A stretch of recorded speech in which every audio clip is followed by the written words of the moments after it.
Welcome back to day 3 of the North American Spring Playoffs. My name is Quickshot, and I am here at the analyst desk with Kobe and Saint Vicious once more. Welcome back to the desk, guys. We're about to get into the final, but before we do, we're just going to jump onto the title match. But first, let's start it again. Let's get to Twitter and see what you guys have been saying. Earlier in the broadcast, we asked you, who is your North American LCS Spring Playoff MVP and why? And here's what you wrote in with. From @HighRulesJester. For me, it can't be anyone but Dexter for CLG. Not to discredit the rest, but how they've turned it around with him is amazing. What's your take? I mean, you got to give him credit for when he joined the team, they looked like a completely new team, but saying you can't give it to anyone else on the team that has Afro Moo on it, come on. That's true, especially after that last game. The next one from @AndersTV. My LCS playoff MVP has to be Xpecial. His hook on Link in Game 2 versus CLG may very well be the sole reason they're in the finals. What do you think, Saint? For that situation, I'm going to have to agree. It seems like Xpecial is just always in the right place at the right time. Yeah, it has been delivering for a very long time. Now, the next tweet comes from @Kibbage. Kebbage? Don't know, however you say that. I wish I could say all of Cloud9 was my MVP, but it's probably balls. Guys got dominating presence in the top lane that can't be stopped. Yeah, Kobe? And he's consistent. He's not one of those top laners that just wins really hard sometimes and snowballs really badly for your team sometimes. He is always a very strong performer for the team. Yeah, I personally called him out before IEM and said, is he going to deliver at Intellectual Masters World Championships? He did, and he has been doing it the entire time. Thank you to everyone who wrote in. Join in the conversation. Tweet us at LOL Esports and use that hashtag LCS. Now, we turn to two teams that are no strangers to the MVP title. But for Team Solo Mid and Cloud9, it's the title of Spring Split Champions they're focused on now. Our final battle is going to be Cloud9. TSM has always been our toughest opponent. They're honestly the best team in NA right now. This is a really big match because if we win this, we're finally back to #1 in NA. We really want our throne back. We've dealt with the whole season being behind TSM, and now we actually get to fight them for the first place. We're both really good teams, and I feel like the places where C9 used to outplay us, we've improved on those parts very, very much. TSM versus C9 is going to be like an all-out brawl. I think there'll either be a lot of deaths or there'll be a lot of objectives, just a lot of fights. There might be a stomp in one of these just because of how we play. Maybe like a level 1 invade where we cross pass and just all-out brawl, something like that. Hopefully now we can show that with Bjergsen back that we can actually beat them. For the MVP voting, I was second and Bjergsen was first, so while I do agree he's probably better than me, there's still a little bit of that rivalry, like, oh, I could have gotten first, so it's so close. Best 5A is usually tricky. Both teams just have to have the endurance to keep playing as well as they could by the final game, because if you don't, then you could just lose the series like that. Both teams with a lot of pressure, a lot of hope to perform and outshine their opponents. I want to get your predictions on who is going to take this series. Saint, who is going to win? And I'm going to put you on the spot with what score? What score? Before I would say it'd be a Cloud9 sweep, but after watching those games yesterday where both teams seem to have a struggle in their matches, even though Cloud9 did 2-0, I'm going to say it's going to be 3-1 for Cloud9. 3-1 to Cloud9. Kobe, what is your lock-in? I definitely am split now. I'm still going to go with Cloud9 just because of the history between the two teams. They have a ridiculous performance against TSM, and they haven't ever lost a playoff game ever. So I'm still going to pick Cloud9, but I think they will lose a playoff game here versus TSM. Actually, I'm going to go with 2 games. I think it'll go full 5. Full 5 all the way. So 3-1 and 3-2. Both of the analysts in favor of Cloud9. We'll see if that prediction comes true. We're going to send it over the studio to Freakin' Jat to take us into the game. Thank you very much, Quickshot. Now, guys, without further ado, it's time for the big showdown, a best-of-5 series that will determine our 2014 Spring Champions and which team will travel to All-Stars Paris to represent North America. It's time for Cloud9 versus Team Solo Mid. Now, Jat, this may be familiar to some of the fans at home. It's a repeat of the 2013 Summer Playoffs. Yeah, and just like last year, Cloud9 is rolling through the playoffs. They advanced through the semifinals with a 2-0 sweep. When you added that, their last playoff records, Cloud9 has never lost a North American LCS playoff game. And also, if you count the regular season of this year, with the 2 games they won in the playoffs, they'd be on a 15-game winning streak.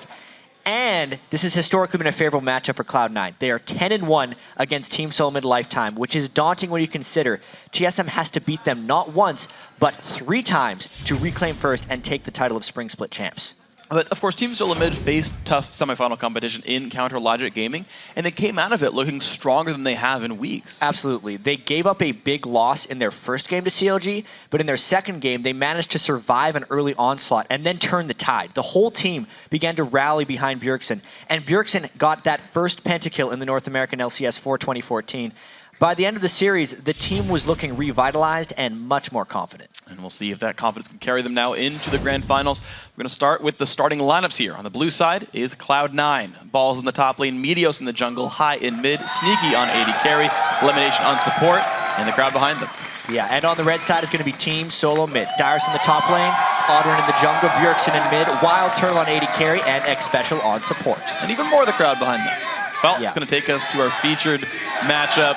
High versus Bjergsen from Team Solo Mid, obviously. Bjergsen has been in the limelight since he joined TSM this year, and he put up some huge numbers. He set the record for highest average kills per game with 7.05. He has the most kill in the regular season, despite missing 5 games. We got some back and forth here as well. He also got that pentakill yesterday on Karma, a champ he hasn't even played, Freak. Man, this is just so fun. I don't even want to read because I just want to listen to them some more, even though I know the next word coming out of their mouths is 9 and then Cloud again. It's just fun to listen to. High, definitely voting for his favorite team as well. Looks like Sneaky's helping out with that one. So picking up a solo lane support champion is actually something we expected High to be playing, but it was Bjergsen there. Yeah, I mean, while High is a great player and Bjergsen wins lanes so much, High generally focuses on winning the game. He won't necessarily beat Bjergsen in CS, but he will probably place more wards than him. He may have more overall map pressure, and he might pick a better team fight champion. He has more assists than anyone else in the LCS for mid laners with 200. So 2 very different players here, but they both make big impacts for their teams. And we'll see which impact ends up being greater for this one. Support mid laner versus carry mid laner. That's the real test for these 2 teams. And also the entire team built around them. I know you talked in the very beginning, Balls versus Dyrus being a close matchup as well. Yeah, the solo lane matchups, if it even evens out that way, TSM feels like they should have the edge because they played so conventionally, and the time that TSM did beat Cloud9 this year, it was with those lane matchups. And it's even funnier, just to go back to that featured matchup, in the semifinals, Bjergsen is the one who played the support mid laner with Karma, and High was playing LeBlanc. So they're definitely versatile as well. And we'll see which type of mid laner then comes out. The Soraka banned away from Cloud9, no surprise there. The Mundo away from Dyrus, something that Balls pretty much never plays. He's never been the guy to play the hyper passive laners. Like as far late games he goes, it's kind of like Jax, but generally speaking, Balls wants to bully stuff out. The Jax does get banned away there. They're knocked away from the TheOddOne. Yeah, it's actually banned by Balls. It's really interesting how you have these kind of pocket metas throughout the teams as they're practicing, because when these North American teams are coming towards the playoffs, they kind of go dark on each other and put the majority of their scrims against different teams. I have to imagine that TSM played a lot of scrims against Curse because they both really went towards that heal teleport Mundo, with Quas and Dyrus both having much success on that. One of the big reasons I think Cloud9 is banned it away, because they haven't been a part of that experience. They realize it now, and they have to use a ban on it because they haven't planned counters. The first big Lucian comes through. Seems that one's been universal here in the North American playoffs. And just kind of to continue your point, on the other side, we had Cloud9 likely scrimming CLG, and Jax was the big important pick for both those teams, and you saw those getting banned away in the pick. So Lucian, gonna be the grab here for Sneaky. The champions lost once in the playoffs, but otherwise, pretty strong performance. TSM's got a very big decision to make here. In their Game 2 victory against CLG, it was just seemingly an endless amount of hooks to bring them back in the game. Thresh could be a very important pick to lock down early on here for TSM. And I wonder if they steal away Elise as well, because with the Kazakhs ban, Meteos went for Elise both times in that semifinal. Whoa. Nope. Lee Sin probably for Dyrus. He has played Lee Sin to little success.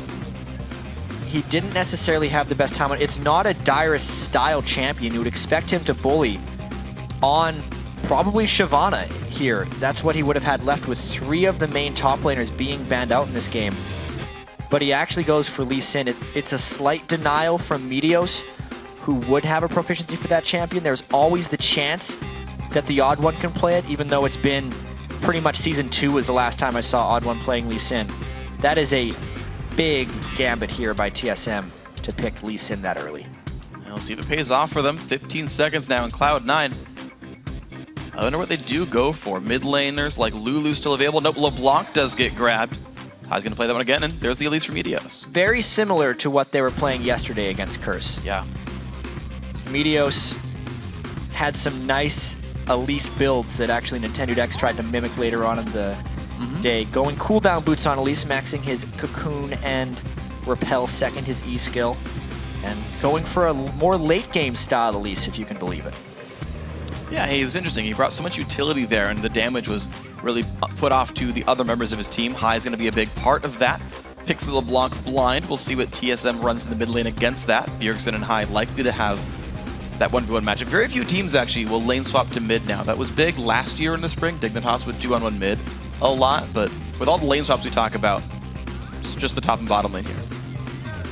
There was also a bunch of Cinder bans against Bjergsen yesterday from COG, yet Cloud9 has not done that. With the Xin Zhao being locked in right now for TSM, that means it's going to be most likely the solo top.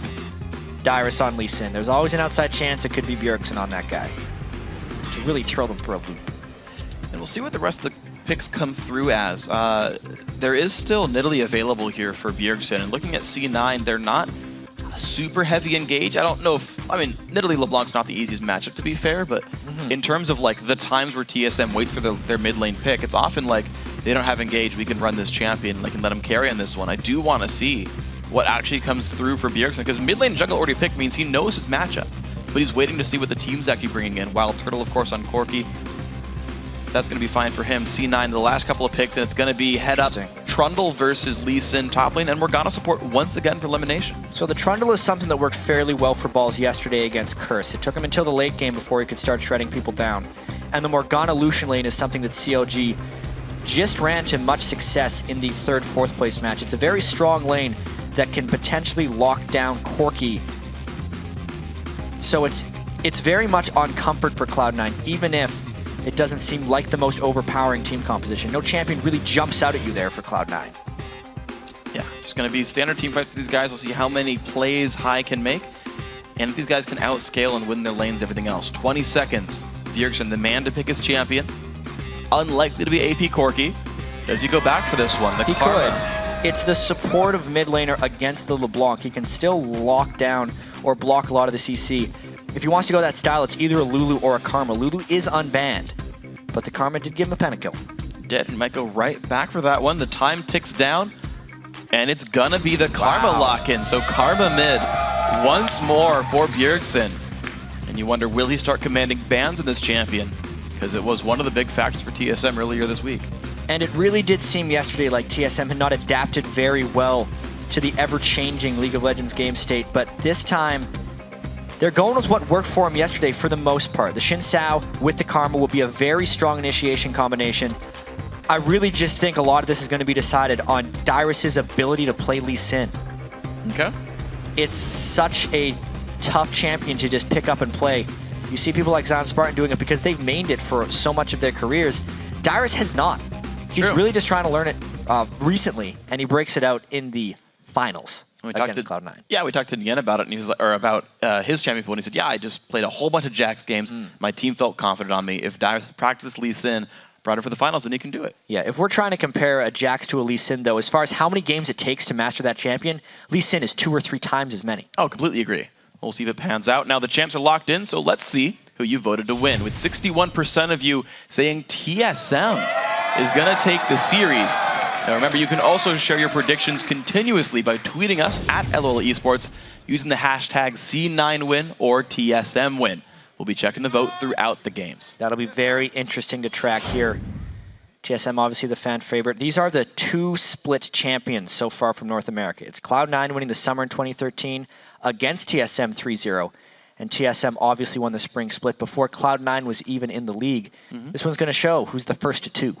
Who's the first to 2? It's going to be interesting. It's like best of 3, best of 5s, kind of. The super extended best of 3. Takes a year to get through all the games, but you know what? It's worth it overall, guys. Here we are, game 1 of the best of 5. Who is the best in North America? These 10 gentlemen are in the contention. And another support Karma is going to be so key to see, as well as if we get to see standard lane matchups. When we're previewing this game, we realize the TSM pretty much beats everyone if they get traditional lane matchups. Yet, if they do the tower trading, they're generally not a spectacular mid-game team. That's actually where Cloud9 thrives. So if we ended up getting the 4-man push in the top and the bottom lane, I think that strongly favors Cloud9.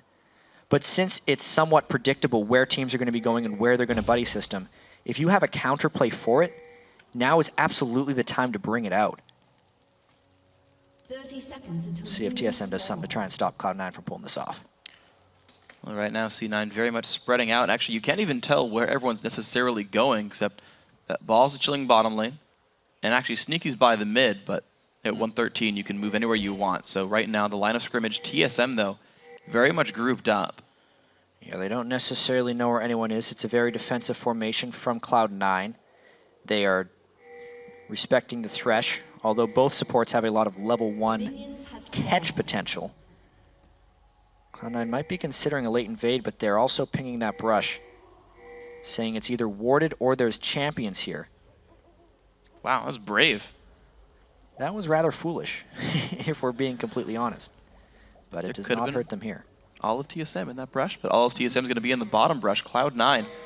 LemonNation Sneaky. Now he should throw a binding in first if he wants to check spots something. it.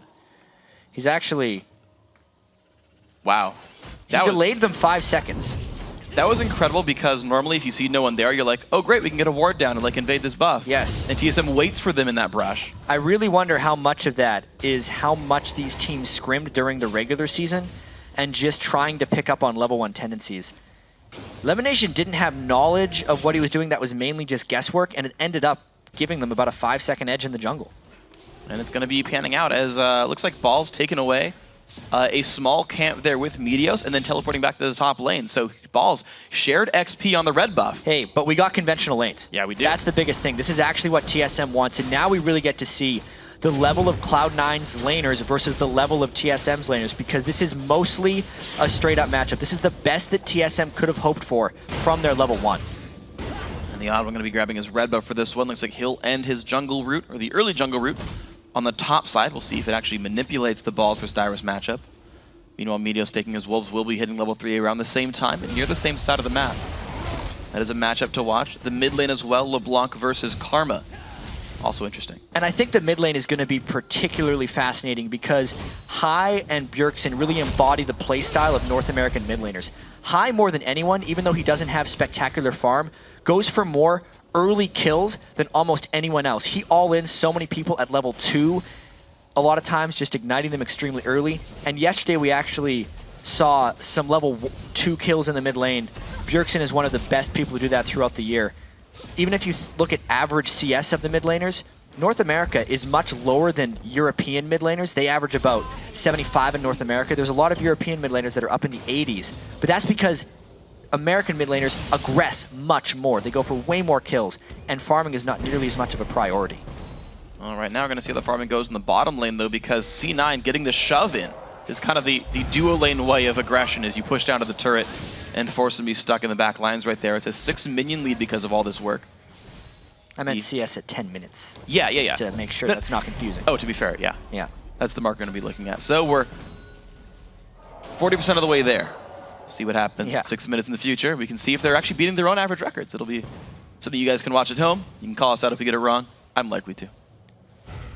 Yeah, these bindings need to be able to line. LemonNation using a lot of his mana early, but they're just trying to shove in Corki to his turret. Lucian is very strong at shoving, and they're trying to get rid of the minions as well so they can land the dark bindings. But here's the first move, though. Meteos slinking into the top lane, and Balls just less hitting. High gonna take some damage, doesn't land. The chain roots in towards Bjergsen. They trade blows fairly evenly, and these guys also trading CS pretty close. Bjergsen slight lead. You should expect Karma to win that lane matchup.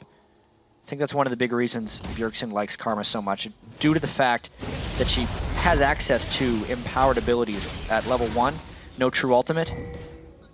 Karma wins most lane matchups, and Meteos, and Bjergsen is very good at exploiting that. He's doing that so far. Hook not quite gonna land on a sneaky. Both junglers went towards the top side. Meteos now gonna get warded out though. More harass coming down. High gonna take still more damage on this one. Bjergsen doing a lot now. 5 minions in the lead. Okay. Bottom lane plus 10 though. Cloud9 down there doing great. Balls and Dyrus holding even, and the little almost skirmish in the top lane between Meteos and TheOddOne did not pan out. So just the tense game right now. People playing around the minion waves and not finding any true champion fights. Yeah, so Cloud9 is contenting to these laning phase fights, and honestly, if we think of the overall scaling of these teams, Cloud9 is superior to them. TheOddOne on Xin Zhao and Dyrus on Lucian do not scale to the likes of Trundle and Elise. Trundle and Elise, of course, with all that percent health damage and a well-played late-game Leblanc, can remove one player from the map. So definitely here on Cloud9, if they actually trade the laning phase and don't fall behind a TSM, they should hold the late-game advantage. Well, right now there's a tiny early game advantage as well. Cloud9 up just 200 gold from their laning phases. Balls hits level 6 first and pushes Dyrus away. Dyrus actually recalling back right here, does have the teleport, but Balls will have a bit more money when he resets the lane. It's interesting here. Teleporting back, of course, that means there's no teleport up for an early dragon fight if that's what Cloud9 wants to do. Meteos getting some deep wards in to stop the approach, but he's just a level 4 Elise. The dragon is not a realistic proposition for Cloud9 as of yet. Still sitting on that slight laning edge is Cloud9. And Dyrus is doing the standard top lane Lee Sin build after the recall. He is going for Tiamat first, who's going to be very offensive early on. That's no surprise with this kind of champion, but it means that there's not really a tank line for TSM. It's a lot on Bjergsen and Xpecial to provide durability to anyone who gets into the front there. Balls goes Cutlass as well. Hook actually not going to get spell shielded in time. Yeah. Desync on the coordination there in the bottom lane, though WildTurtle had just Valkyried away as Xpecial landed the hook. So there was no potential follow-up. That lane was getting pretty heavily harassed by Sneaky's Lucian. Here we go, another trade on the top lane. Actually, ulti's available, used by Balls, immediately kicked back by Dyrus. He does not want this fight, but the pillar nice comes down, jumps to a minion. Dyrus will stay safe, but loses a good chunk of health for that one. You can see Dyrus is actually going a fairly defensive skill order on Lee Sin. He's maxing his W. Bigger shield, more lifesteal and spell vamp to sustain through Trundle. That is generally going to make that into a farm lane, which will benefit Cloud9 in the long run. Balls, of course, is the all-league top laner as voted on by a panel of experts and the teams themselves. And he's showing why right here. A good chunk of damage down. Q's going to land. Dyrus does go into this one, takes another shield, and you can see he actually is able to pretty much nullify the damage of Chomp with the safeguard, but it's on Balls to sustain up. He's got a Cutlass and his passive, so Dyrus must auto-attack and lifesteal back to get his health in decent shape for this one. Meteos, though, will kill the ward, but that's going to give enough time for TheOddOne to grab his red buff. Yeah, I'd say that's just good play here by both of them, unless Meteos can get something crazy going here. Meteos knew he had a safe invade at that moment because Karma had just went back, yet it was still a good pink ward because TSM was expecting some jungle shenanigans coming out of Meteos. They trade the pink ward for the safety of TheOddOne. Now going to be the blue buff going over. A pretty late blue buff, all things considered, but High, starting with a needlessly large rod, is going to grab that, get back to his lane. Bjerg's going for the more standard Athene's build. And this is actually a good call by High. High actually has very good game understanding as far as the mid lane is concerned. Not many people would immediately know what to build against a Karma. Unlike many mid laners, Karma doesn't have an absurd amount of burst damage early on. She's more likely to wear you down. So High is actually going a no defensive build because he wants to be able to cut through the defenses of Bjergsen if they get a potential gank. As long as he can dodge the harass, the needlessly large rod is going to benefit him as far as kill potential is concerned. An interesting thing, High seems to have this planned out pretty well. He's actually running magic resist glyphs, knowing that he won't have any in his early build, and that'll help him keep up throughout the game when Sorkshies eventually come through for Bjergsen. Burst comes through, good damage, but the chain's going to land as well. High not in the best spot. Look at the damage, but High says, you know, my cooldowns are better, stays around, and he'll clear the wave. Not the best of trades there by High. Walking into the face of Bjergsen and just taking a Q. He does have Flask, and I'm wondering if the second trade goes any better, because that trade didn't cost High any money, and if that is somehow like the game that he can play, where he can like run out of potions and win that way. One charge still on High. He's not afraid of getting all in. Exhaust versus Ignite in the mid lane, so Bjergsen continuing that sort of defensive setup there, saying I'll exhaust when someone goes in, someone like a Leblanc. High still wants to one-shot somebody. It's an interesting thing that's happening over in the top lane. Dyrus has actually moved to counter jungling while Balls is freezing. I feel like Balls thought he had a little bit of lane supremacy, but Dyrus snuck past him or something for that nice counter jungle. He's taken the white away. Interesting top lane matchup. Cloud9 still with the slight edge, but this game is holding really steady. I feel like this is going to be one of these old school games where the dragon fight has an incredible sway on the outcome. Nearly some damage, LemonNation. Starting out with a Sight Stone as the usual. TheOddOne actually going to start this one out right now, and there's not a ton of ward coverage. No, that is a Cloud9 ward, so C9 knows about this, but TSM are there first. Got to be a little careful not to get collapsed on. Lucian is a little bit out of position here, and a great Q by Bjergsen to keep Meteos away. Yeah, down below, half HP. The root might land as well. Forced to flash. High also has to. TSM with the dragon puts them back in the gold lead. Level 9 is actually one of Karma's strongest points in the game because she has maxed her Inner Flame, that Q, and she can empower it, blowing people up on the approach to that dragon and just making it a bad decision for Cloud9 to contest.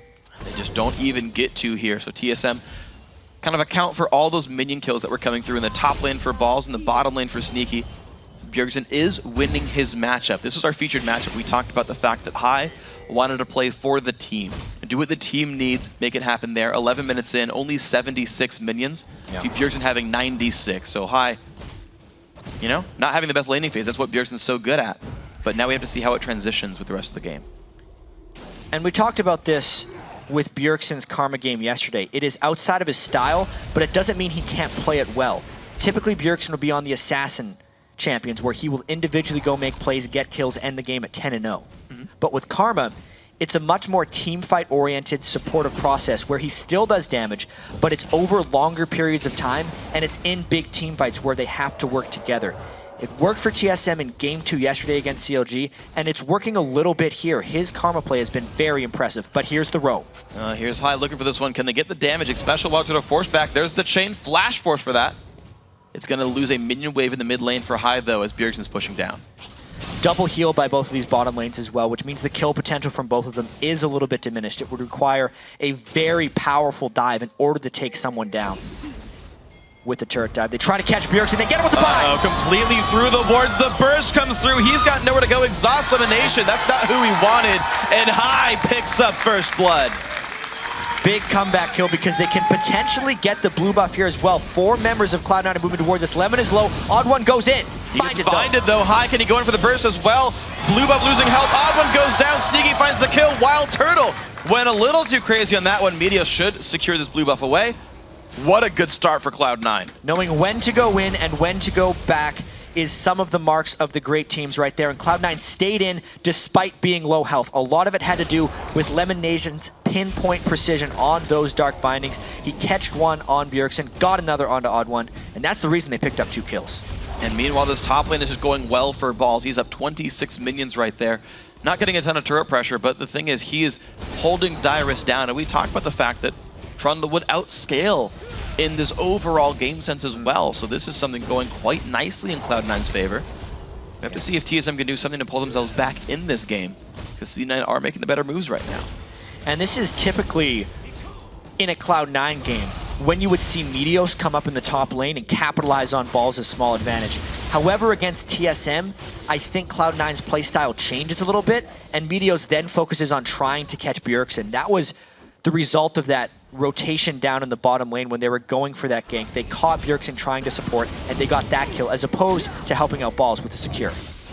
And the OddOne, though, going a little bit aggressive for the blue buff. Meteos finding him one more time. The flash over onto High. Are they going to turn the pressure? Yes, they do. OddOne goes down, making that 3 for 0. Great pillar forces the flash from Bjergsen. He's going to get out, but the blue buff will go to C9 quite easily. Control is being lost right here. Yesterday in the games against CLG, OddOne put a huge importance on stealing the blue buffs. That has always been his play style throughout his career in League of Legends. Cloud9 punishes him there, knowing that would be his next move. Cloud9 got the blue steal away. That was the first kill onto TheOddOne. They knew he was going to go and try and get one back, and they catch him once again. Exceptionally well played. 3-0 on kills. Both blue buffs now have gone Cloud9's way. The red buff has respawned to TSM's side of the map. We'll see if that one gets secured successfully. Dragon up in 2 minutes is going to give these teams time to collect themselves and prepare for the next engagement. High added Sort Shoes and a Doran's Ring since his last couple of kills here, so getting Pen to increase the burst.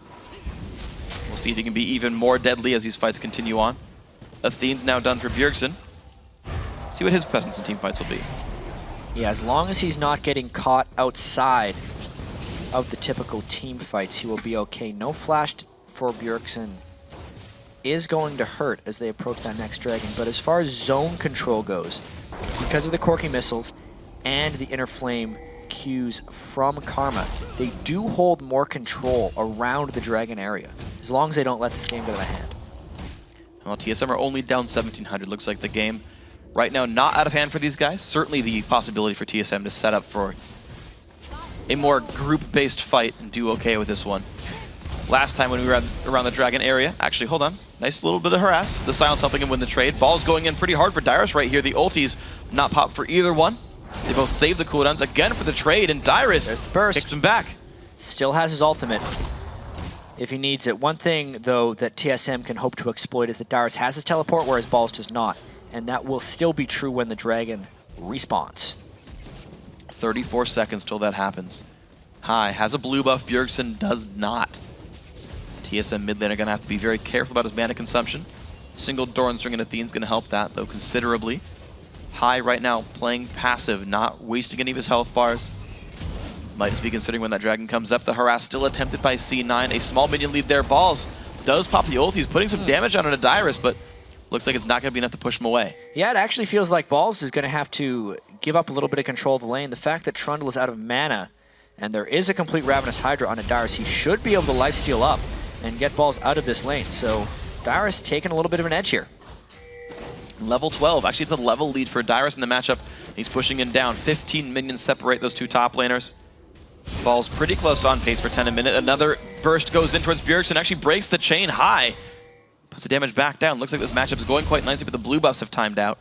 Those guys are just going toe-to-toe in the mid lane. High is displaying so much aggression. It would be exploitable by ganks if Meteos didn't have so much jungle presence onto TheOddOne. Look at how frequently he's using that aggressively. The flash, the ignite, the chain, and the kill from High. Big plays from High, taking out the MVP of the North American LCS 1v1. And that will enable Cloud9 to go to this dragon as well. And there's not even going to be anyone from TSM contesting it, so Team Solo Mid only hold one objective on the map, and that was dragon number 1. But Cloud9 fire back with 4 kills, buff control, and dragon number 2 right here in the first game of the North American Finals. It's quite nicely played.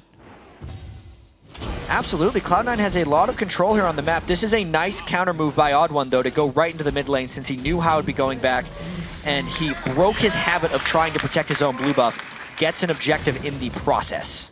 So mid lane turret, first stone for TSM. LemonNation, sneaky. Still gonna force back WildTurtle. That binding hits. This could be some major damage. Ulti is popped. WildTurtle has to flash and Valkyrie away, but that's some summoners down now. Heal as well. Yeah, didn't expect that binding to land. That's actually why Sneaky was so far back when it did. Still burns a heal and the flash from WildTurtle, which will be exploitable by the rest of Cloud9 as he's still trying to defend this turret. There's Meteos. Great lantern from Xpecial, but there comes the piercing light. Sneaky finds one cocoon. Not doing quite enough yet to lock down Xpecial, but that is rank 3 cocoon. It's a 1.5 second stun. Top turret did go down in the process while Meteos was down here bottom lane, but the push will continue. They're trying to deny a lot of minions. High gets caught out though. Big damage from Bjergsen. Passive popped once more. Looks like the TSM mid laner winning that matchup finally, at least in that trade. But Cloud9, after taking the bottom turret down, are going to recall. So TSM only down 2,500. It seems that even though C9 have won every single champion fight, the red team is able to find something to do for themselves, get some advantages back. The mid laner winning in CS, the top lane turret going down. The game is still close. Yeah, the one turret edge for TSM is keeping them at least a little close in the gold, but it is disheartening to be shut out in kills 20 minutes into the game for TSM, who for so much of this regular season was sitting as the best team in North America. But they're up against Cloud9, the team that has never lost in the North American playoffs and is on a 15-game winning streak. We're looking right now to make that 16 because they're in good shape for this game. Got to point out the TheOddOne already does have his Feral Flare. Transformed already. Zhao, a slightly slower jungler than someone like Nocturne, but has that combined and the transformation pretty early. So, you know, he did try to control the dragon earlier. He was trying to control buffs earlier. He's going for those single target sort of emphases. This is really interesting, though. If we look at the wards on the map, Cloud9 has very little ward coverage outside of their own jungle. TSM has actually managed to take down 3 outer turrets, which should translate to a lot of map control. Cloud9 has been losing the pressure game here, which could pay out pretty big for TSM later. See if they can find it. I mean, Meteos is still taking his own buffs for now, but you're right, the outer ring just now has fallen. I want to see where the ward coverage comes in. Right there, you just saw Sneaky walking by one. Dyrus actually getting a bit of a flank down onto Balls. He doesn't have any vision. The slows could be a lot for this one, but the trade, Balls really not showing fear. He's going to hold on to that matchup, but I do want to see TSM are slowly losing gold. What can they find for themselves? They're going to want to find more pressure, basically. They need to make sure they're shoving their lanes out. Look how little damage the Bjergsen's turret has actually taken, even if he's 0-2 against a 3-0 high. What Cloud9 wants to do is get rid of TSM's ward control so that Deathfire Grasp on Highs LeBlanc can find kills and then they can take objectives. Because unless they're killing someone on TSM thanks to the great wave clear, they're not going to be getting much of this turret pressure back. Yeah, so the TheOddOne was actually going to make sure that he keeps the vision control for himself, though, right? Like, TSM are playing the vision game quite nicely. The sweeper there. TheOddOne lost pink ward, immediately put a ward back down. New Hyde put one in there, and he's sweeping. So, Cloud9, you're right. Their wards are largely only defensive. Sneaky does have a way in towards the bottom lane here. He will pull a small rotation, but Cloud9 are also ready to respond to this one. Trigger ward keeps him safe. There's the Morgana. Another ward there as well, and now looks like blue buff. Ooh! Taken nicely. And a bunch of damage down onto WildTurtle as well. That's going to be Cloud9's bottom lane trying to take a bit of an advantage down there. It's going to be tough for TSM to make it back to this turret since Turtle is so low. Here comes the TheOddOne, though. It's tough for a melee champion like Zhao to defend this. Yeah, Sneaky has so much damage, though. He's got 2 kills. He's got the Sheen and the Bloodthirster. Takes it down. 22 minutes in, tier 2 turret bottom lane goes in. And Sneaky LemonNation are really one of the shining points right now of Cloud9. Yeah, they did first pick that Lucian, and they're trying to take best advantage of his turret killing abilities. 230 CS here, less than 23 minutes into the game, farming up a Storm. While that turret does give Cloud9 more gold, it doesn't actually do much for their overall map control because there's still outer turrets in the top and mid lane that are yet to be cleared. Here's their chance at the mid one, though. If they get that, they're winning by a lot. Here it goes. And here it goes, 36.5 to 32.6. That's going to fall over, making it 37,000 gold. Cloud9, when they show up to something, TSM do not seem able to react. So Cloud9, if they can throw their weight around continuously, they'll keep getting these advantages, it seems. That's a perfect way of describing it, is just Cloud9 throwing their weight around. It's one of the big things they do when they have leads in games and why they are on such a huge win streak and have consistently been the best team in North America since they joined the LCS. They just know how to capitalize on leads. And speaking of capitalizing on leads, Trinity Force now done from Sneaky. The extra turrets, the dragon, the kills he has, he is a completed item ahead of WildTurtle right now. His effect in teamfights will be massive. Cloud9 already took most of the outer ring down, but with Dragon up in 20 seconds, their AD carry is stronger. Their mid laners actually, I think, are fairly comparable, but the other point to bring out is Meteos already finished his Locket of Arnslari, 7,100 gold on him.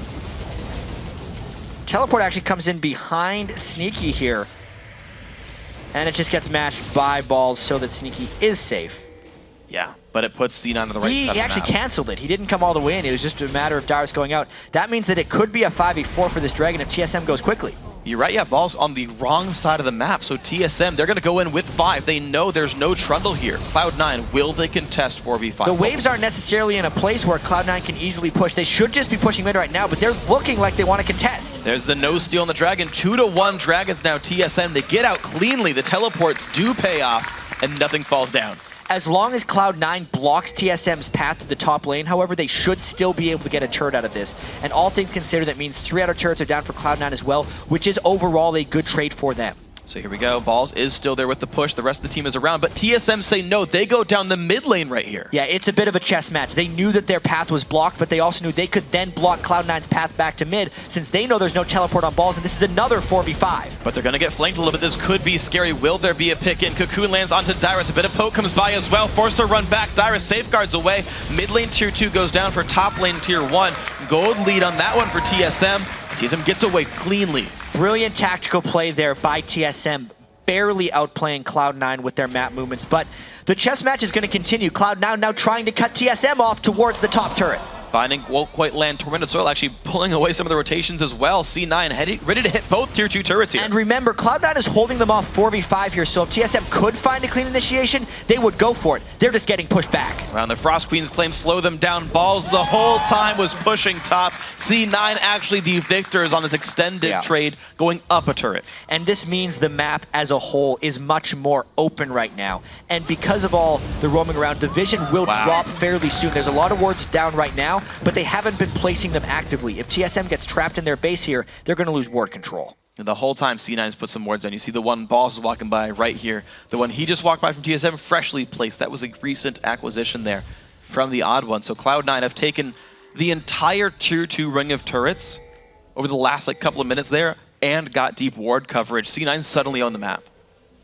Yep. Wards down for TSM. Turrets down for TSM. And they are still yet to get a kill. This Lee Sin pick from Dyrus is quickly reaching late game, and he is yet to make an impact. And straight up fights with Balls, he is no match for that Trundle at this moment. So TSM actually in a bit of a desperation mode right here, trying to take advantage of the strength of Karma at this moment and group up Cloud9 without getting caught by a DFG LeBlanc. It is a very tall task for TSM here. Well, there's a big TSM wave pushing down on the bottom. Oh, Hartman gets caught out. Lantern's on the wrong side of the wall. He goes down. It's a kill for Cloud9, 5v4 on the map. One Dark Binding, one DFG, and a dead tank on the TheOddOne side. He did not have enough magic resistance, and now Cloud9 can power play up the mid lane, again cutting off TSM from the defense. You're seeing the poke come out from Corki, but it's not going to be nearly enough. The minion wave coming in right about now, but it's enough for TSM to make the rotation. The wave clear for Bjergsen. Missed the first Q, but C9 not wanting to go in. They separate WildTurtle though. Lantern on the other side of the wall. He just goes down. He gets exploded by High thanks to the flash, and now here comes the dive. 5 versus 3, kick back onto Balls. C9 still go for this one turret. Starting to take damage. Sneaky Pulse Aggro though has to back off. TSM will probably hold this push it looks like, but no, the turret taking more damage. Good dash by Sneaky keeps him safe, but C9 must back out. They still get a decent chunk of turret damage. If they go back, they'll be able to finish that one off, but it will regen if they don't make it. The lead grows, the kills grow, and Cloud9 comes away with another advantage. 5,500 gold, the lead for these guys. High. Gotta be careful. Gotta be. Binding misses, Dyrus. Yep, there's the dash. TSM own the wards on Baron, though, to be fair.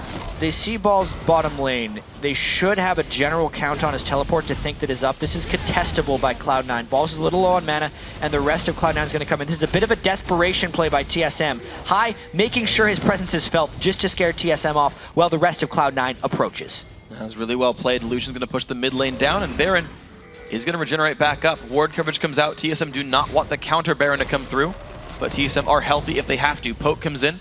Does not aggro Baron. This is actually going to be another one of these push-pulls. Sneaky runs up the mid lane while Balls tries to distract the rest of TSM. They might just go and try and damage this turret. A minion arrives, meaning the turret can go down. And 3 members of TSM are going to go back down to defend the mid lane, but it's going to be too late. Mid lane inhibitor turret falls. Cloud9 up about 8,000 gold. The chase. TheOddOne forced to ulti away, but he's cut off. Morgana and Lucian on the other side. High misses the chain. He's got to be a bit careful. Passive is popped. TheOddOne gets the right target. Red buff. No, High levels up. No, maybe even dangerous game. Dangerous game saved him. So close to falling down there, and it just seems like Cloud9 is a step ahead of what TSM is doing. Every time TSM makes a nice play, Cloud9 makes a great play, and they're continually punishing TSM. Wow, so solo mid just can't quite find their way in.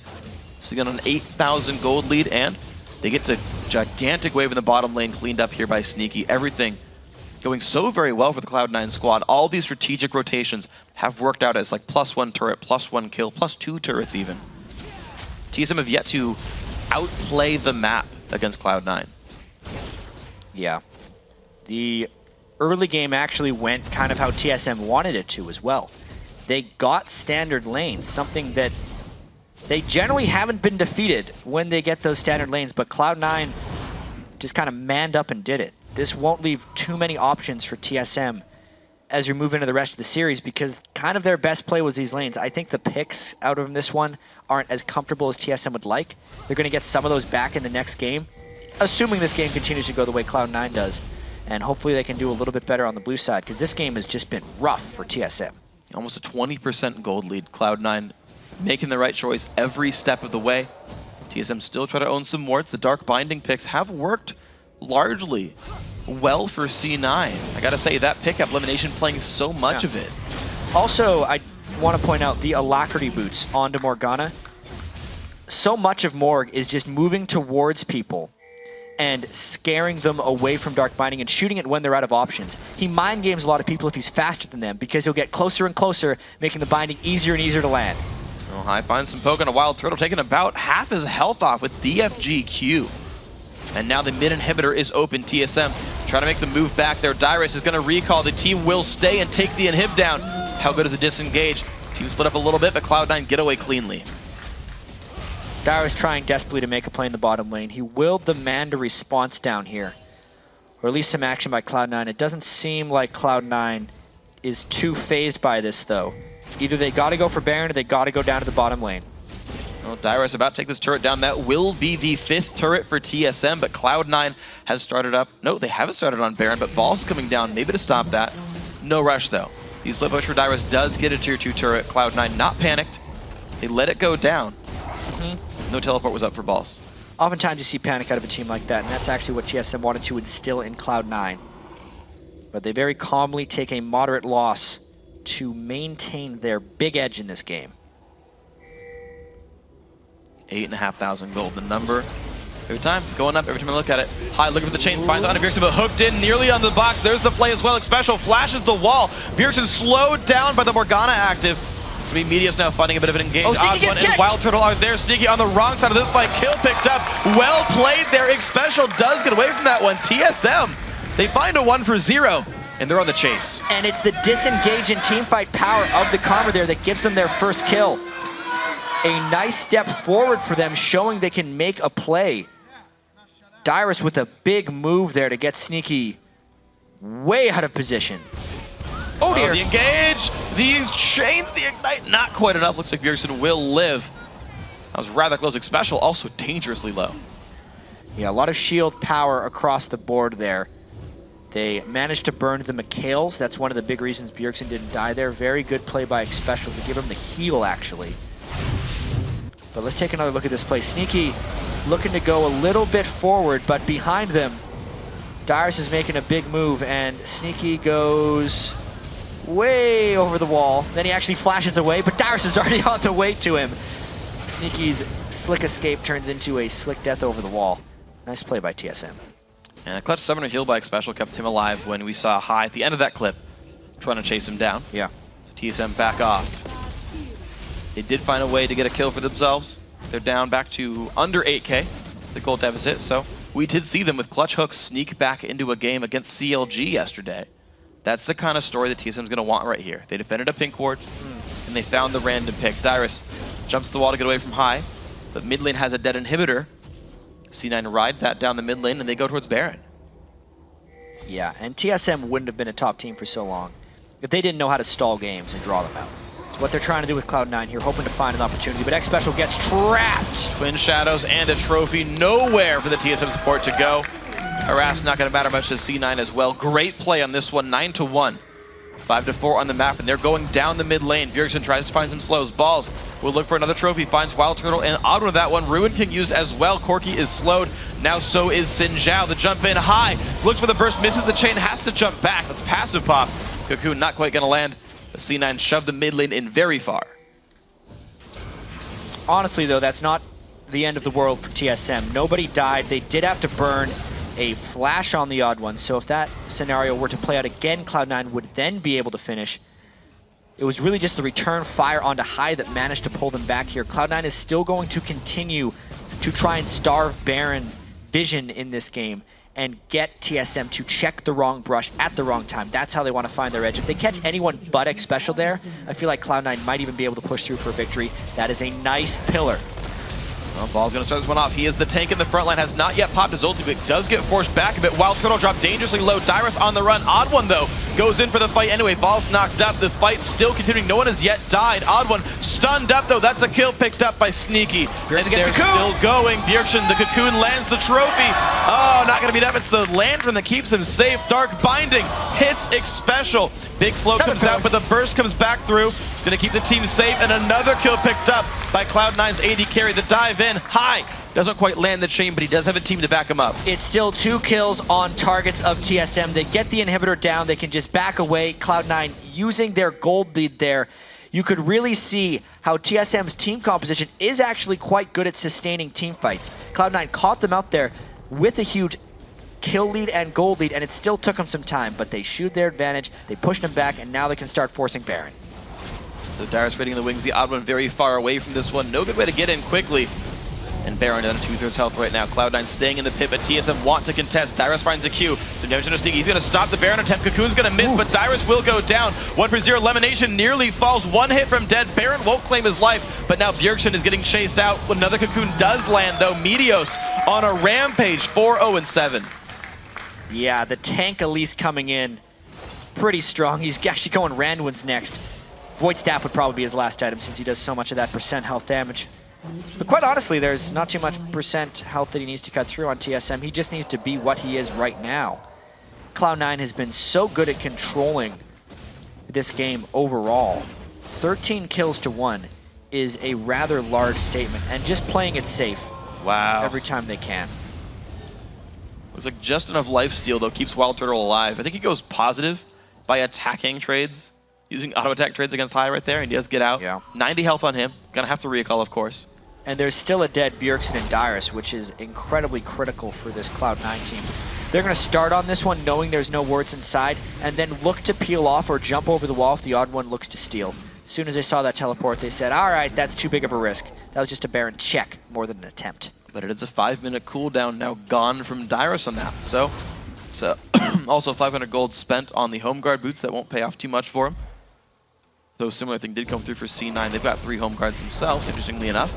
Dragon, though, being started up. The team is there. High actually going to be holding a split push on the side of the map. Cloud9 can take this with just 4. They've got the ward coverage to not get stabbed as they go.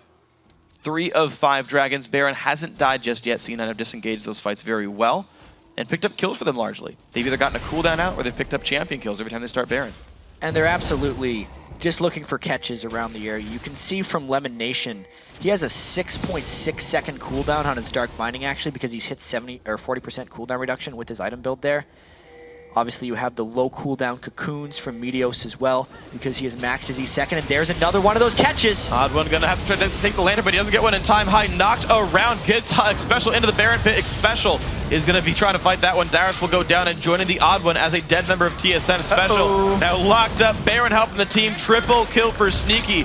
Now Bjergsen getting locked up, gets a root back down. WildTurtle now getting chased away as well, goes back in, looks for Sneaky. Sneaky with the outplay, and the team stays alive. Meteos unstoppable. Ball's gonna get locked up though. Bjergsen is alone from TSM. The trophy, that's in the eyes for Cloud9. They want number 1. They're gonna be taking game number 1. High will get a save from LemonNation. He will not go sour. It will be game 1 in 38.5 minutes, but Cloud9 are looking like the best team in North America right now. 18 kills to 1 Yeah. in this one. A dominating performance there by Cloud9. More turrets. They played TSM's laning game at the start and just beat them up and down the map. Every time TSM made a play, which worked against every other team in the North American LCS, Cloud9 shut it down. Yeah, they did. Cloud9 made every trade properly. TSM made a play, C9 found something else to do. 1v1 lanes, 2v2 lanes, no big deal. The lanes overall went well. C9 even had a gold lead just from CS, and then managed to outplay the map on top of that one. That was the team that's number 1 in the standing. That's the team with a 16-game winning streak right now that looks like Cloud9. And it was really cool down the stretch, having a 6-second cooldown Dark Binding, a 6-second cooldown Cocoon on Elise, and just destroying TSM one by one. They weren't really those monumental, clashy 5-man team fights, because that's what they wanted to avoid against the team fight prowess of Bjergsen's Karma. Yeah. And they did that. They executed their strategy. They almost tricked TSM into playing the laning phase so they could catch them while they're moving in between lanes. Really nice move. Going all the way back maybe even to that very first catch they got on Bjergsen in the river, they never let them recover from that, Freak. Yep, every single time. Great coverage by C9. Amazing plays overall throughout the map. Now don't forget to share your favorite moments from today by tweeting at LOL Esports and using the hashtag LCS Big Plays. But, you know, a couple of those that game, right? A lot of good catches. There is a few big plays, and we have a whole series yet to go. We do. At least 2 more games, maybe up to 4. We're going to pass it over to the guys at the analyst desk for an in-depth look at that win. Thank you very much, Freak. A commanding victory by Cloud9 to start off the series. No lane shenanigans, no 4v1, 4v0 tower swaps, straight up lanes. And we talked about how TSM were ideally looking for that sort of scenario coming into this game. Didn't look like it helped. Didn't look like it mattered. Yeah, it looked like what TSM, their ideal situation to win, but every single lane just looked like they got outclassed. The best lane was pretty much Dyrus versus Balls. That was the closest, and they didn't really have that large impact on the game. High just killed Bjergsen all around the map. He rotated better, and even in the bot lane, Sneaky Castro and LemonNation, they just look like they outclassed TSM's bot lane. Yeah, the top lane only going even, not even going in Dyrus' favor on that Lucian. Champion you don't really associate with Dyrus, but he seemed to perform pretty well. TSM gave up some early kills, lost a blue buff, were pushed around the map a little bit, and it felt like they were making some desperation plays. What do you think, Kobe? Yeah, I definitely want to highlight that mid lane that you pointed out, because Bjergsen, he made some roams where he got caught by the rest of the team, and then he also died 1v1 to High. Both of those resulted in not just that lane going in Cloud9's favor, but also in the jungle going in their favor. Each time Bjergsen makes one of those mistakes, Meteos gets something ahead. The first time, he gets the blue buff steal on TheOddOne. And this is why I always say the junglers that plan well, play well, because Meteos, after they kill TheOddOne and steal his blue buff, Meteos goes back, farms his red buff. As soon as he sees the death timer from TheOddOne come up, he starts timing in his head, how long will it take for TheOddOne to come to my blue? And he gets there 5 seconds before TheOddOne does. He's just standing in the bush waiting for TheOddOne to come try and answer and counter his blue in return, and they kill him again while he's trying to make up for the ground that they've already lost. Talking about TheOddOne, picked up the Feral Flare jungler with Zhao, got himself some stacks. Not the fastest, not the slowest that we've seen that upgrade. Saint, you were talking a little bit about TheOddOne's maybe adjustment from yesterday to today. What was your take on TheOddOne outside of some decision making, his individual play style? Because he struggled that game. 0-6-1 by the end of it. Yeah, it just looked like TSM and TheOddOne and Bjergsen specifically, they were playing catch-up the whole time. C9 would make the initial play, like that roam on bottom where they ended up catching Bjergsen. And yeah, C9 made the original play. Bjergsen's like, okay, I'm going to roam and try to counter that. And they just caught him out. And the same thing happened when they took the blue, what Kobe was just talking about. C9 made the original play where they took the blue. TheOddOne tried to reciprocate, and they just punished him for it. And that was pretty much the entire game, just punishing them for being behind. TheOddOne did get that dragon that you talked about. You're like, as soon as you get your wriggles, then you got instant dragon, and he went for it. Yeah, he actually did do that. He used the farming ability and the objective control for the Feral Flare pretty good. I was like, oh my god, this is so much different than yesterday. So he got the first one, but then High died 1 versus 1 for Bjergsen, and that cost them the second dragon. So, like TSM, even though they had the timer for the dragon to come up for the second one, because Bjergsen dies 1v1 to High, they don't get to capitalize. They don't get the second one. That's something that doesn't happen all too often either. Actually, 1v1ing Bjergsen. I actually wanted to talk about that dragon a lot. That should have been TSM's dragon because the top lane, Trundle didn't have his TP, and Dyrus was pressuring really, really hard, and he has his TP. So that should have just been a clean dragon for them, and because Bjergsen got just outplayed, murdered middle, they just lost dragon because of that. So we do have a replay. It's one of these slightly more obscure replays. Let's pull this up onto your screen. Basically, at this point in the game, Team Solar Mid are way behind. Let's roll this clip out. A few moments ago, WildTurtle had been blown up and had been dropped in the background. TSM had tried to start off this Baron and had actually been pushed away from it. It was a desperate call, and Cloud9 positioned well. Yeah, this is just really Cloud9 just playing, gaining little advantages here and there. And the whole point of this is just to keep TSM occupied. Well, meanwhile, oh, it just cut off, but Sneaky Castro was pushing up in the middle of the lane on that clip. So Yeah, just looked like the entire game with Cloud9 just getting small advantage, small advantage, small advantage, and they don't want to fight. They got the inhibitor turret off that. Because of the dancing, the inhibitor turret was pushed all the way up. And they don't take unnecessary damage from Baron. The times where they start Baron, they tank it just long enough to bait TSM over. As soon as they see TSM in a compromising position, they turn around, everybody leaves Baron, they're all on the same page, they focus down one target, and they get the kills. They don't really tunnel on Baron, which is a problem that a lot of LCS teams do have. I want to highlight something about the complete control that Cloud9 had. When you look at all of the games that we've seen from both of these teams this weekend, you have the feeling that Cloud9 are completely adapted to this style of play, this objective-focused gameplay, and they never once felt threatened by Team Solo Mid, by their movements, by any play that TSM made. Cloud9 had an answer or were doing something in preparation for TSM. Yeah, it just looked like Cloud9 was one step ahead of the game, and they never really forced any big fights. There wasn't any huge team fights that game. Not like, oh, we're going to go fight for Dragon, we're going to fight for Baron. They'll bait you into somewhere where they want you, and like, all right, nice, you're right where we want you, and they're off doing something else on the other side of the map. So Cloud9 looks tactically like a better team. You have to always be planning at least for the next 5 minutes. You can't really play the game reactively anymore. You know, back when I was playing the game, it was just, oh, you just play better than the person who's standing in front of you. You can't do that anymore. You have to plan out the next at least 3 moves that you're going to make. Well, playing better also helps too. I mean, they won all their lanes That's too. step one.